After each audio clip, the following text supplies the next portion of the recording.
Hello guys, welcome once again to the channel. So today I want to do a short recap since it's been 2 weeks since I started this project. And it's been difficult, just as I imagine it would be.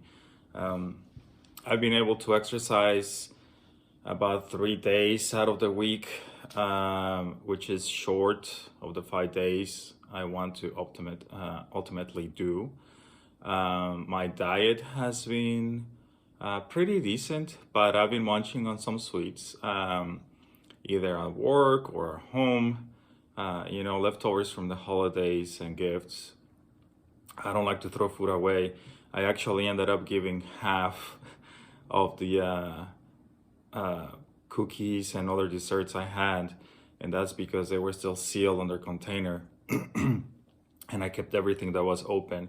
But I'm almost done with those, which is good. I do have a sweet tooth, but because I have a sweet tooth, I don't buy sweet things that I can munch on. So once they're gone, they're gonna be gone, and I'm not gonna buy anything to substitute them, which is a good thing. Um, Another aspect is the mental health, which I don't think I have addressed. Certainly not enough. I've been focusing on the physical aspect and not so much on the mental aspect. And I think part of it is because I have more knowledge about what to do physically than what to do mentally. I'm a little bit more familiar with anxiety and depression, and not only from the personal point of view, but also professional point of view, as someone that practices internal medicine and pediatrics. But still, my knowledge is not the same as someone that is a psychologist or a psychiatrist. So in that area, I continue to struggle as well.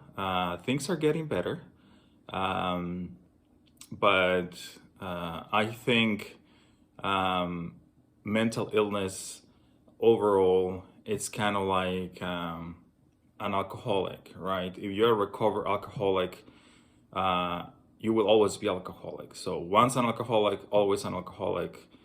So you always have to be very mindful of your actions. So kind of the same way with anxiety and depression. Once you have those, once you've been diagnosed with those and struggle with those, it doesn't matter if later on you feel great and do good.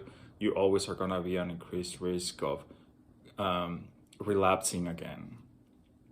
So that's my case. I had a big relapse, uh, particularly the past 3 months as the holidays were approaching. It brought back a lot of memories, good memories, believe it or not. But sadly, um, I wasn't able to uh, replicate those memories because of my surroundings. In this particular case, I lost people that were very close to me, very important to me, um, and I don't have them around anymore. No one died, it's just relationships things. Um, and that really hit hard.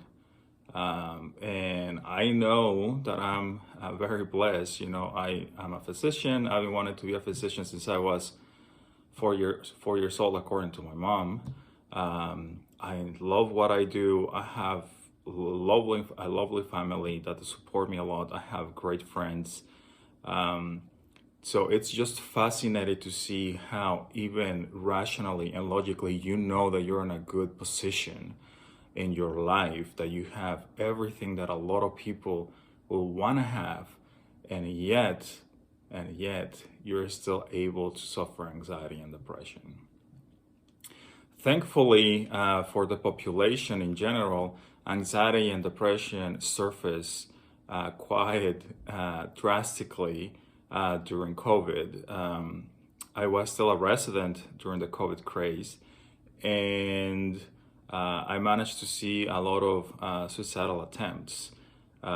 Those were practically the emergencies that we had for a handful of months between 2020 and 2021. And I think that's because people that were just right on the edge of the abyss, holding on to whatever relationships they had at school or whatever activity they had, and then suddenly it is removed and there is nothing holding them back, so they fell right through and into big depressive states. So that was sad, but the good thing is that it made everyone more aware, not only us practitioners, but the public in general. So anxiety and depression are moving out of that taboo realm of disease. And it's a great thing because it's something that we can do something about. We have great medications that help, and we have therapy.